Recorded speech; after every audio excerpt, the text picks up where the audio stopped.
Yeah, we have a quorum, don't we? Yeah, I know. Okay. Them I have seen. All right, we're going to get started. I'd like to call to order this July 21st, 2025 meeting of the Town of Keel Island Board of Zoning Appeals. I'm Frank Cassidy, the board chair. In addition to myself, members hearing your case today are here with us, are Lynn O'Leary and Larry Rosenfeld, and online, Phil Adams and Jay Lewis. We're also expecting Morris Hannon, but we haven't seen him yet. Staff members present are John Taylor, our planning director, Dan Vincent, our planning staff, and Boone Aiken, our town attorney. Recently married. Our case rulings for this and any BZA meeting are available for public review and inspection during normal business hours at the town hall. Since our meeting is being conducted virtually via Zoom, please be reminded that in order to obtain a clean and clear record for persons listening live, it's important that all participants not speak over one another. If you'd like to speak, please raise your hand. I'll recognize you and you can come to the mic. At this time, I'd like to explain to the public the workings of the BZA.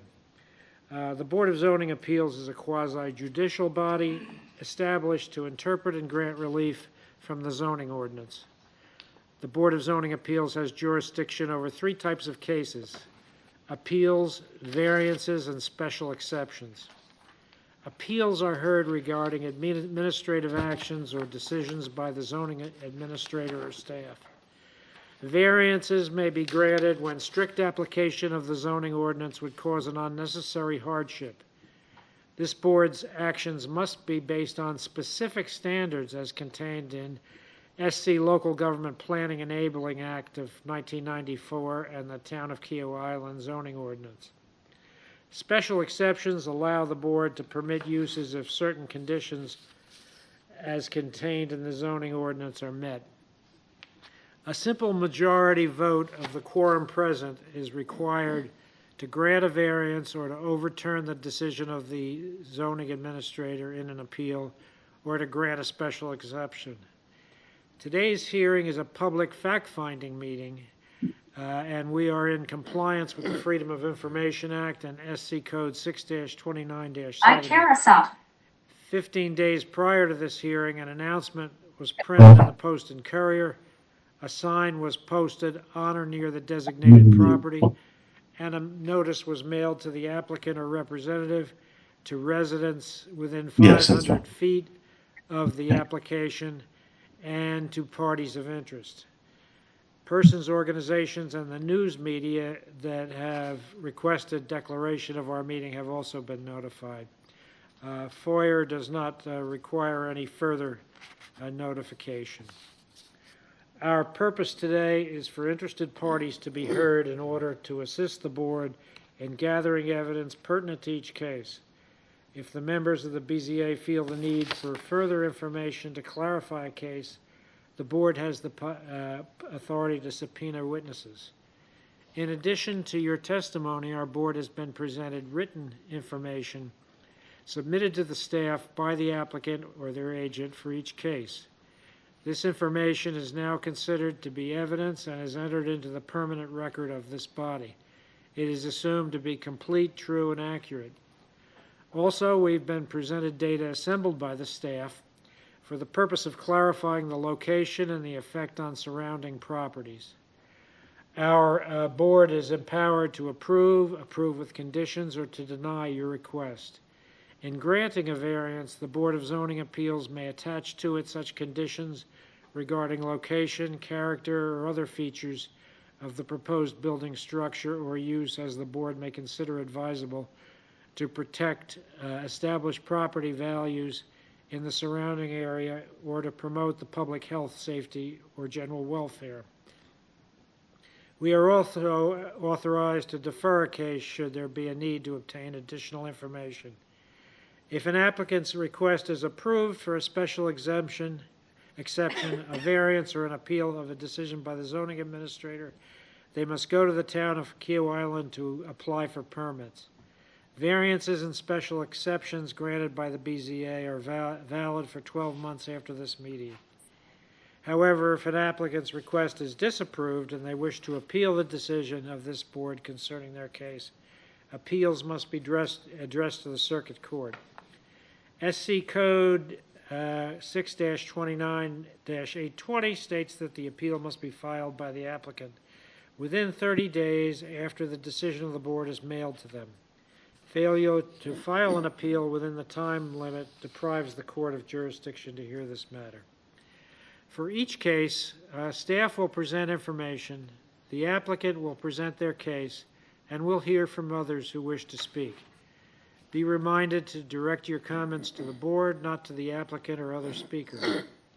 To expedite this meeting, I'd ask all persons who intend to speak today on any of the cases, we only have one case today, to stand, and Boone will administer the oath. So please stand. All right. Good afternoon, everyone. If you wouldn't mind raising your right hand, please. Do you swear that the testimony you are about to give is the truth, the whole truth, and nothing but the truth, so help you God? Thanks, everyone. Mr. Chair, back to you. Thank you, Boone. I shall now call case BZA 25-000010 at 52 Salt Cedar. First, we'll hear from staff, then the applicant, then others. All speakers should come to the podium, state your name and current address for the record before presenting testimony. I'll limit comments by the public to 3 minutes, and the applicant will have a chance for a rebuttal if necessary. Dan, are you on for this case? Yes, sir. Thank you, Mr. Chair. Members of the BZA, our first and only case today is case number BZA 25-000010.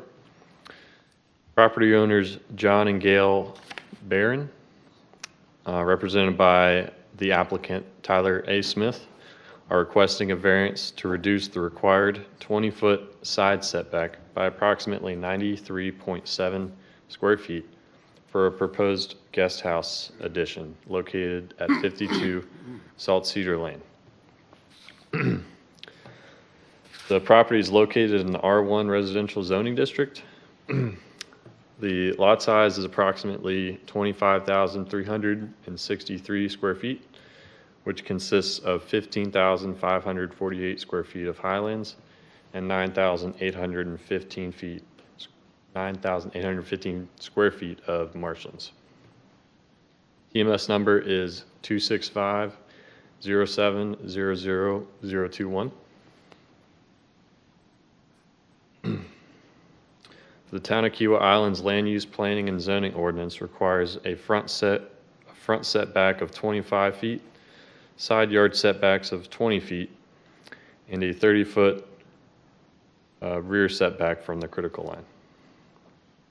The maximum lot coverage allowed is 33%,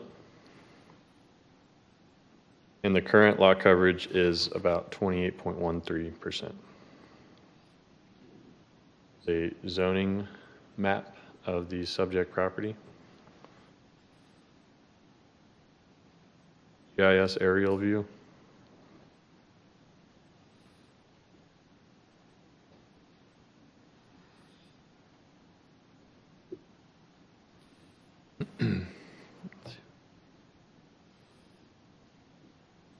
Pull up some site pictures real quick.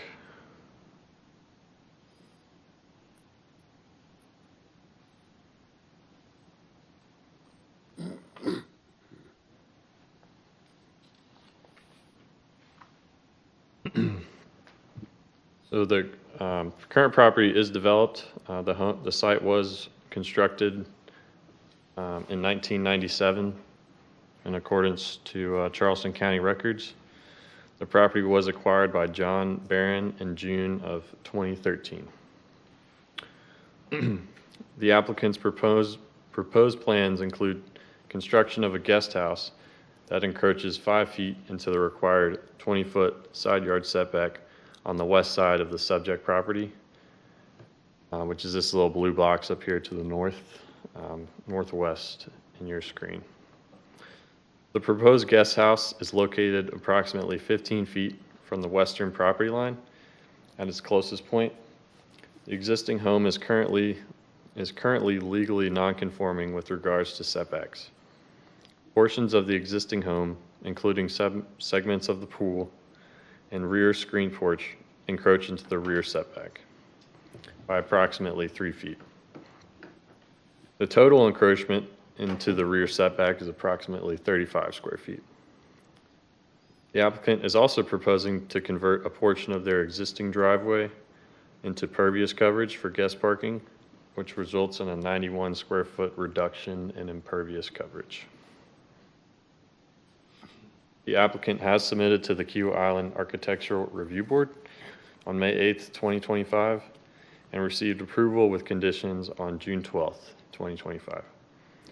Those conditions include final landscaping and providing an as-built survey upon completion of construction.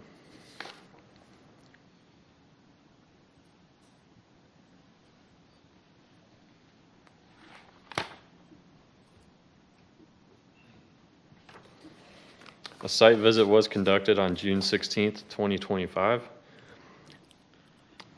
And here are a few site photos from that site visit.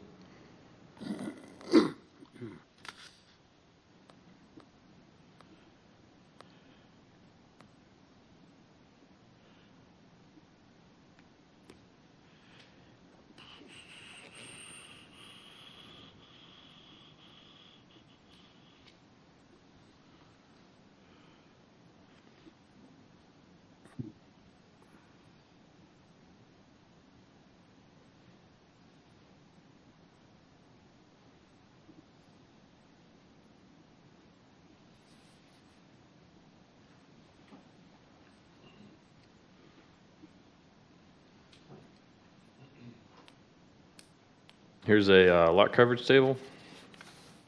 The proposed lot coverage is approximately 34.06%, which consists of 32.56% of impervious coverage and 1.5% of pervious coverage.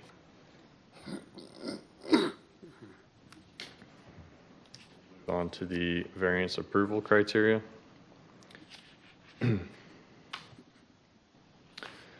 Criteria A, there are extraordinary and exceptional conditions pertaining to the particular piece of property. There may be extraordinary and exceptional conditions pertaining to the particular piece of property due to the adjacent dock access easement located west of the subject property and the irregular shape of the lot. The subject property is irregularly shaped with a larger buildable area towards the front. There's also a 20-foot access easement located to the west side of the property, which provides additional screening from neighbors. Per the applicant's letter of intent, quote, "This property has exceptional conditions due to a pinched front corner where the front and side setbacks converge, leaving a limited and irregular buildable area. Additionally, a 17-inch live oak in the front of the house further restricts placement options. Finally, there is a 20-foot wide property between 52 and 42 Salt Cedar Lane under ownership by Kika for access to a community dock.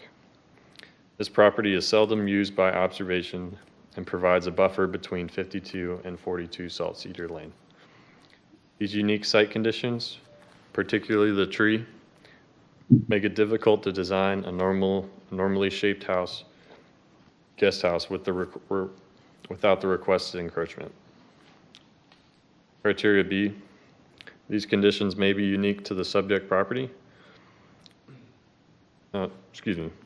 These conditions do not generally apply to the other property in the vicinity.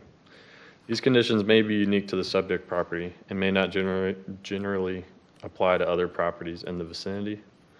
Subject property is located in the R1 residential zoning district.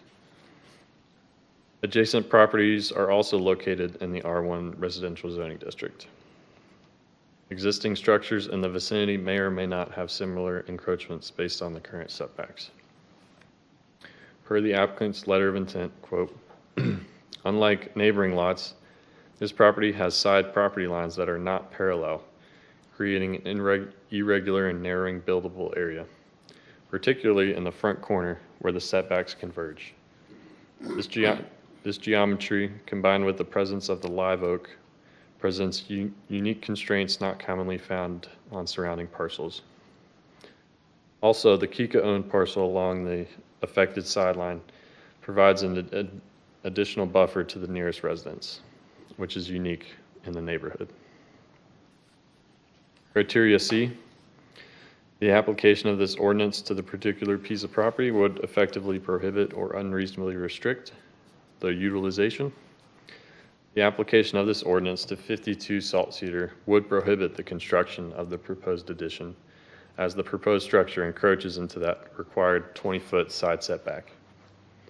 However, it does not unreasonably restrict the utilization of the property.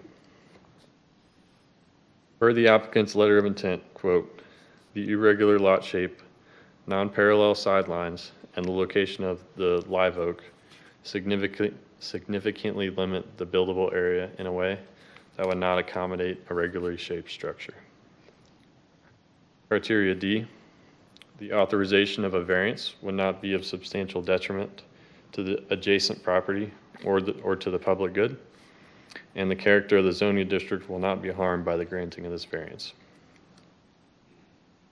The authorization of this variance may not be of substantial detriment to the adjacent properties or the public good. The proposed addition is positioned to the left side of the home and encroaches minimally into that required 20-foot side setback. Additionally, the 20-foot dock access easement provides an additional screening buffer. Per the applicant's letter of intent, quote, the 5-foot adjustment is modest and is buffered by a dock access easement between the subject property and the neighboring lot, minimizing its impact. The guest house will remain consistent with the residential character of the neighborhood. Criteria E, the BZA shall not grant a variance, the effect of which would allow the establishment of a use not otherwise permitted in a zoning district, to extend physically a non-conforming use of land, or to change the zoning district boundaries shown on the official zoning map. Granting of this variance would not allow the establishment of a use not otherwise permitted in the zoning district, extend physically a non-conforming use of land, or change the zoning district boundaries. Per the applicant's letter of intent, quote, the proposed guest house remains a permitted residential use within the zoning district. Variance is solely for the purpose of accommodating the unique site constraints, ensuring the property can be used in a manner consistent with the existing zoning regulations. Criteria F, the fact that the property may be utilized more profitably should a variance be granted may not be considered grounds. The BZA may not consider profitability when considering this variance request. Per the applicant's letter of intent, quote, the request for a variance is not based on the potential for increased profitability or financial gain. Criteria G, the need for the variance shall not be the result of the applicant's own actions. The need for the variance may be the result of the applicant's own actions. The existing structure is legally non-conforming. Per the applicant's letter of intent, quote, the unique site conditions, including the irregular lot shape, non-parallel side property lines, and the location of the mature live oak are inherent to this property.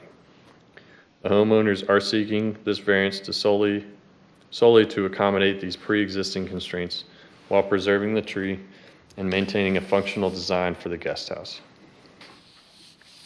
Criteria H, granting the variance will not be contrary to the public or neighborhood interest, nor will not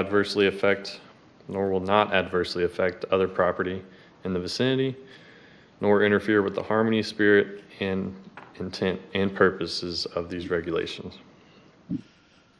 This variance is not expected to negatively impact neighboring properties or the intent of the zoning regulations. The proposed encroachment is minimal and abuts a 20-foot wide trail access easement rather than a residential parcel. Per the applicant's letter of intent, quote, "The 5-foot adjustment is minimal and will not adversely affect neighboring properties or the character of the area. The proposed guest home will blend with the surrounding residential homes and will be designed in a manner that preserves the integrity of the neighborhood. Additionally, maintaining the live oak will enhance the property's landscape and contribute positively to the area's aesthetic, ensuring the intent spirit of the zoning regulations are upheld." And last is I, granting of this variance does not substantially conflict with the comprehensive plan. Granting of the variance may not substantially conflict with the comprehensive plan or the purposes of this ordinance. Per the applicant's letter of intent, quote, "Granting the requested variance does not substantially conflict with the comprehensive plan or the purposes of this ordinance." The BZA may approve with conditions, or deny case number BZA 25-000010. Again, this request is for the reduction of the required 20-foot side setback by approximately 93.7 square feet for a proposed guest home addition. Should the Board of Zoning Appeals consider approval for the variance, planning staff requests the BZA consider the following conditions. Number 1, the applicant shall provide an as-built survey to the planning director post-construction, ensuring the proposed addition conforms to the requested and approved encroachment. And number 2, prior to the issuance of a zoning permit, the applicant shall provide a landscape plan to be approved by the planning director, showing enhanced landscaping and corresponding to the proposed additions, which provides buffering to the street and the adjacent property. This concludes staff's presentation. Thank you, Dan. Questions from the board for Dan? I have- Frank? No, go ahead. Go ahead. Yeah, Dan, you talked, I think I heard, and I may have misheard, you refer to the adjacent property to the east as being owned by the community association. Is that right, or is it that the community association has an easement which burdens both this property and the property next door? So you are referring to that property on the west side? And that Yeah, the one where the easement is. right.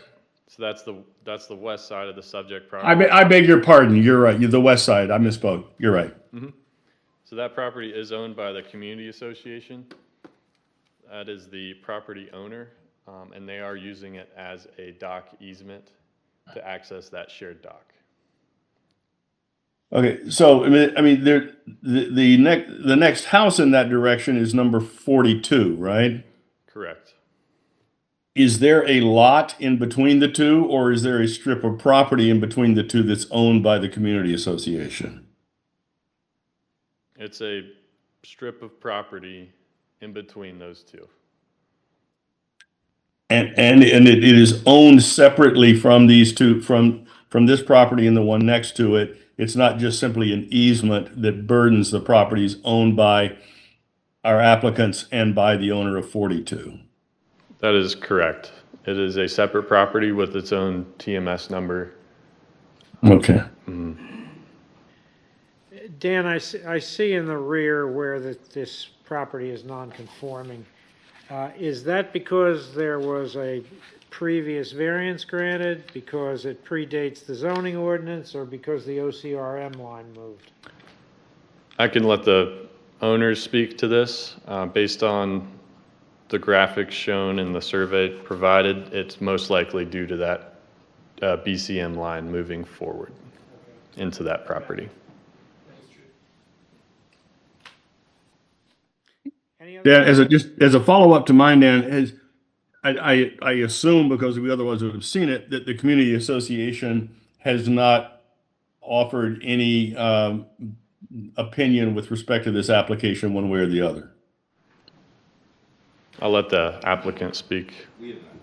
We haven't received anything from the community association. Right. Anything else for Dan? Okay, Mr. Smith, are you speaking for the applicant?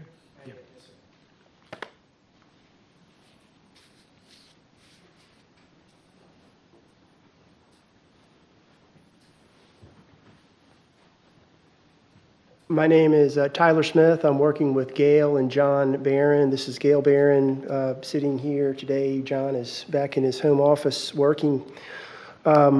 They've owned this house for 12 years. They raised their kids here and in their summers as teenagers. And they have 3 kids grown in their 20s now, and they're getting married and starting to have some kids. They just had their first grandchild 3 months ago. And the Barons would like to have a somewhat larger house so that they can host more of their family at the same time. It's a 4-bedroom house now, and adding in the 2 bedrooms in the guest house, they would have a total of 6 bedrooms in the house. It's a house that they've never rented, never intend to rent, so there's no intent to profit off of this by having a larger house. We're asking for a 5-foot setback relief into the 20-foot side setback. There is, as was just pointed out, roughly 20-foot wide access easement to the dock that's behind their home. By observation, it's not used very often. They spend time at the back of their house at the second level, which is where their kitchen is, and they generally see someone there about once a week or once every other week. So it's not like it's an oft-used pathway coming in and out. It may also be worth noting that the access pathway to the dock actually cuts across the corner of the Barron's lot, which they're okay with, but it actually cuts across their lot. I'm not sure when they laid that out, but it's something that they're okay with. But there's a nice 17-inch live oak on the property. It's near the stair, and I believe there's a site. Can I toggle through this to advance to where the site plan is that shows the trees?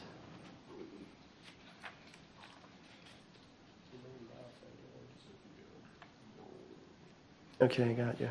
Left and right. Okay, go. Right, okay. The 17-inch live oak is right, is that not, how does this, I want to make sure you folks can see this as well. It had a big orange tag in the front.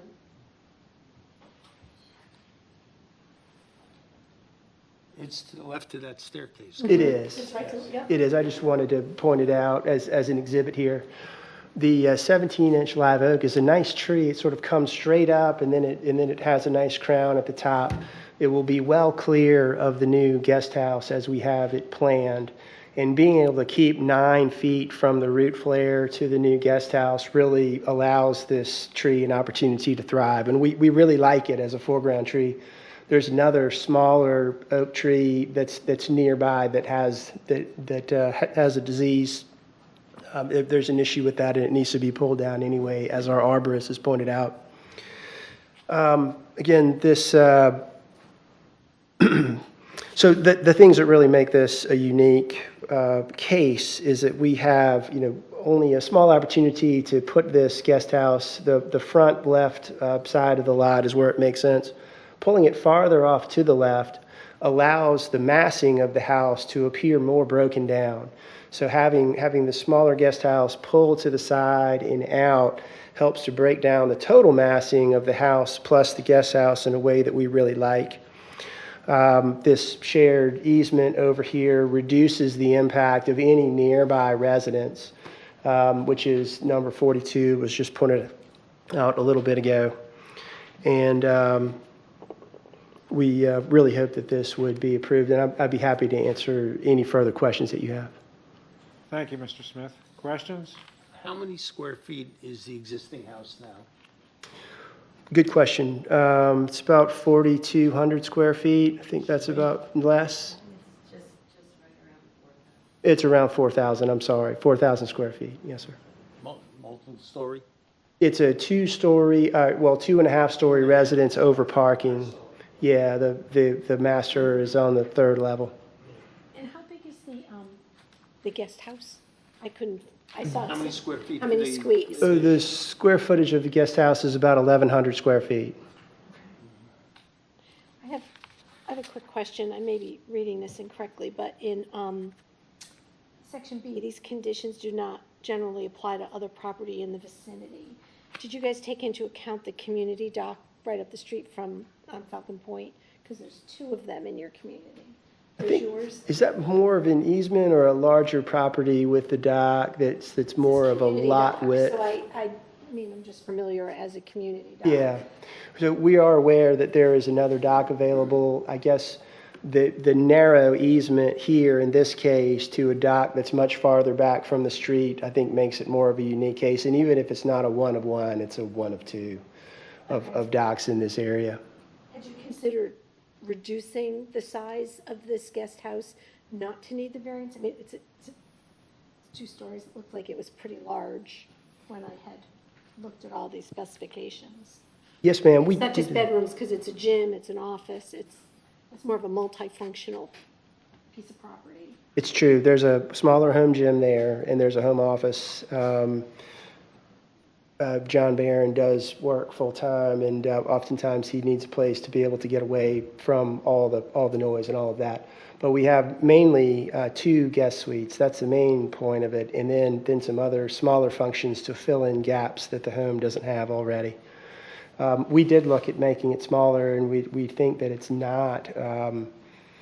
The massing of it and the way that we're able to pull it off and away from the house with this sort of opening in here, again, helps to break down the massing of the house. We could have fully attached it, but we think that would have been overall a negative to make a single building look larger, and we do believe that the way that we have arrived at this makes the most sense.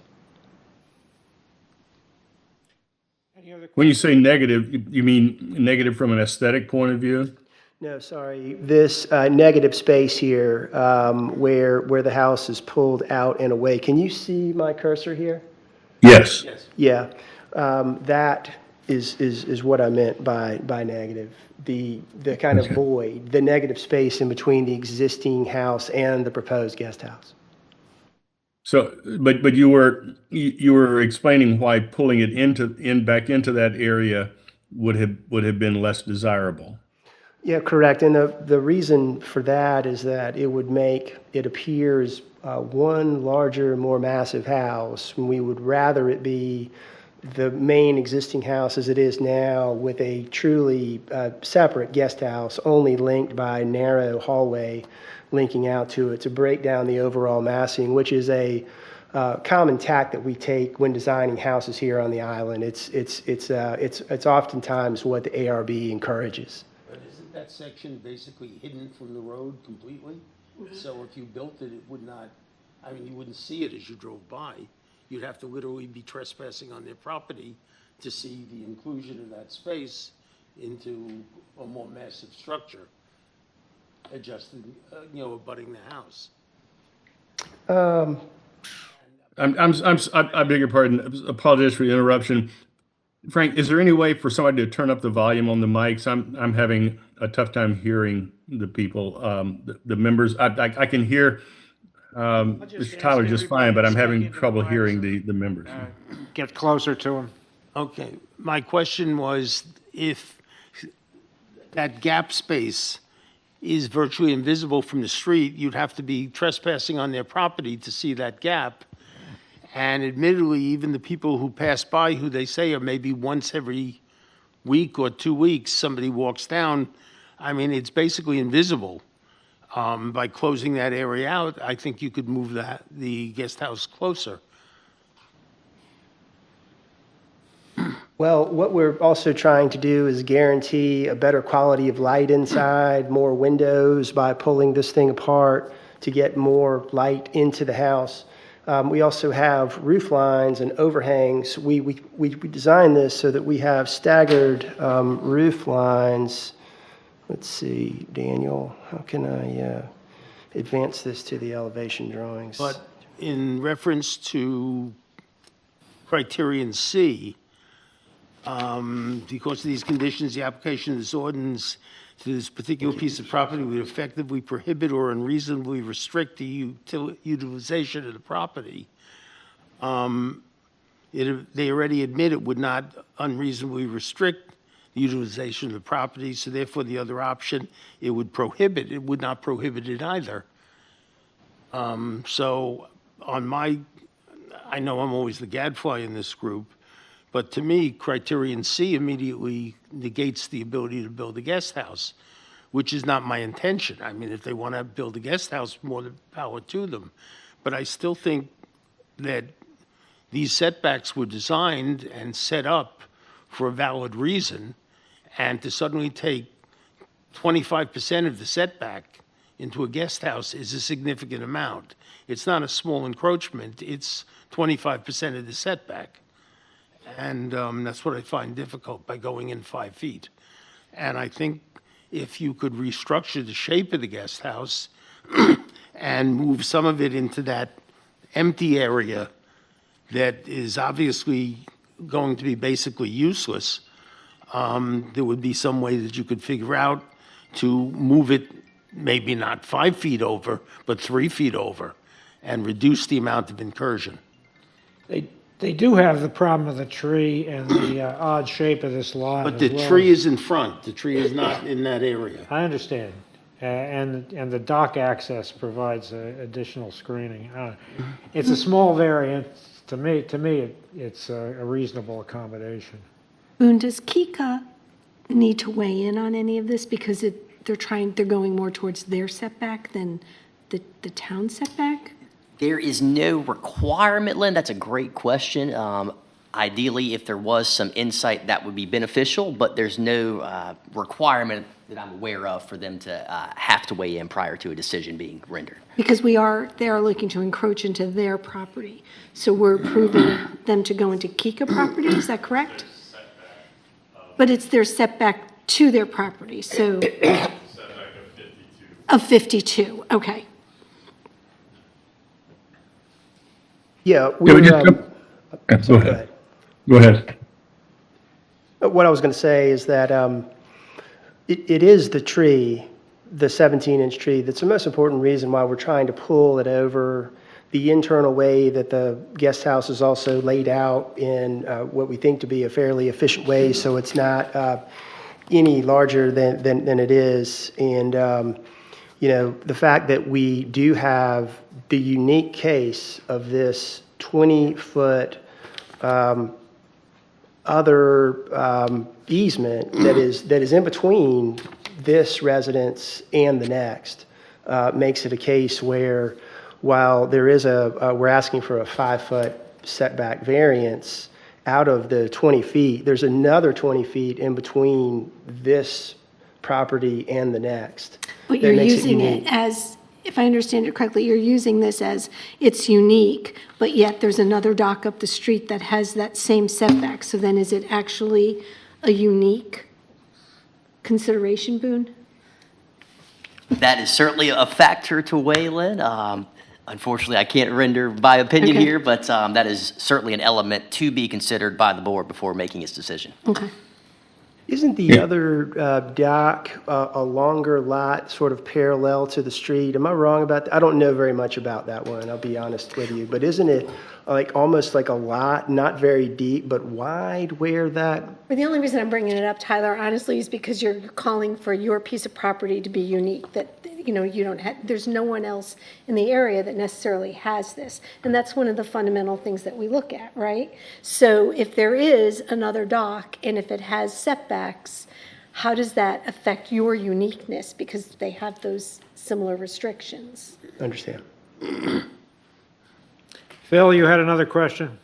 Yeah, and this one may be for Boone, and I apologize. It's been over 50 years since I studied property law, but my understanding of it, and we keep using the term easement, my understanding of an easement is that it is a right that is granted to some third party to use or cross over or otherwise take advantage to some extent of property owned by another, right? As opposed to the ownership of property. If this is an easement, I guess my question is whose property is burdened by the easement? I mean, if I grant the water company an easement to run a water line across my property, it's still my property. I've just given them the legal right to run a water line across it. And so is this an easement in the legal sense, or is this a fee ownership of that strip of land by another party? Go ahead, John.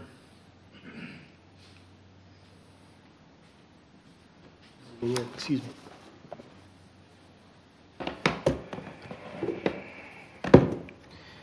So I wanted to reference, I think, just to add a little bit more clarity in the parcel adjacent to the subject parcel. Just one moment. So it is a separate TMS number first. So it is two distinct parcels.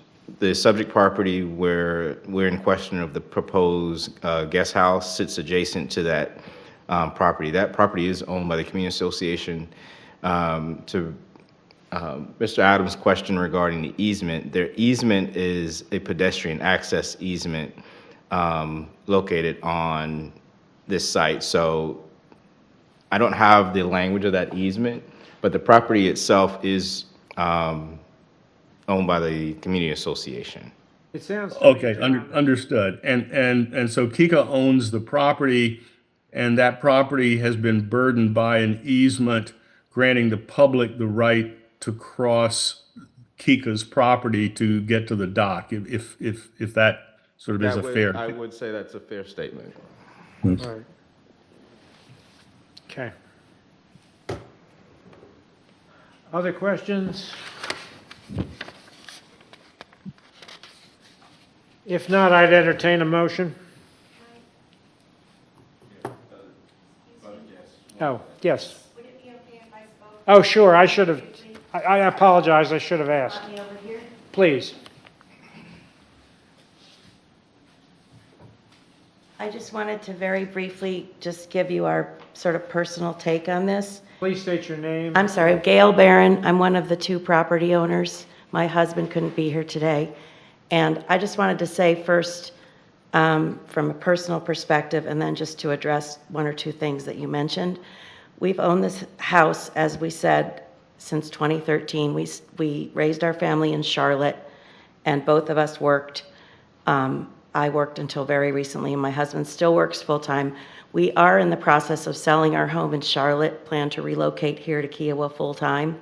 So part of this motivation is to accommodate our growing family and have a place for our family to congregate in a reasonably comfortable way. And secondly, it is to make this our full-time residence where my husband has a comfortable space to work on an ongoing basis. And also that small exercise room is because he has some health constraints and doesn't normally use a public gym facility, even though it is available to us as island residents. So the bedrooms, that's why it's mainly a guest house, but it is also something that we hope to use. And as you know, when you're renovating an older property, it always comes with a lot of constraints. As far as the, we plan to be long-term members of the Kiowa community and contribute back in whatever ways that we can, that we have not been as full-time residents. So I hope you'll take that into consideration as well. I wanted to also just correct, we did, when we very first owned the property, lease it, rent it out a tiny bit through Acres Ellis, maybe 8 or probably maximum 8 weeks a year. But we have not done that in probably 8 years or more, and don't intend to ever do that again, now that we've done some improvements to the house, and again, as it will be our full-time resident. We will be full-time residents. And as far as what seems like taking away a large portion of an easement, that 5 feet is not going to restrict anybody accessing that dock. and it won't encroach on my neighbor's property in any way, shape, or form. We will landscape it according to your preferences and the ARB, as we did when we did a renovation before. We completely re-landscaped the property. And really, we're taking into account the landscaping in designing this to not, to meet the arborist's request that it stay within a certain distance from the existing live oak. But if we were to be encroaching on my next door neighbor's property or inhibiting somebody else's access to the dock, I would very much understand you objecting to this. And while we might not be 100% unique, I think it is an unusual circumstance to have an Kika-owned property abutting ours as an easement. So I hear what you're saying about unique, and I know you have strict adherences you want to stick to, but it is highly unusual. And it's also unusual that they encroach on our property as well. But, we don't care that much that they do so. That's kind of all I wanted to say, and thanks for your time and considering this. Thank you, Ms. Barron. Any other questions? All right, now I'll entertain a motion. I'll make a motion. I know it goes against my nature, but I agree. I think the additional easement buffer gives sufficient room for ample space. It won't intrude on the neighbor's property. As much as I'd like you to move the thing over a little bit into that gap, you've already got your plans drawn. It was an expense that you don't need to do. So I make a motion to allow the variance. I second. I have a motion made and seconded. Can I just ask Larry, is it okay if we append to that motion these two conditions? Oh, I assume that was part and parcel, yes. Okay, so the conditions of the as-built survey and the landscape plan Landscape buffer. as stated in the documents are incorporated into Larry's motion. Any further discussion? Okay, I'll call the roll. Phil? Yes. Jay? Yes. Lynn? Yep. Larry? Yes, grudgingly.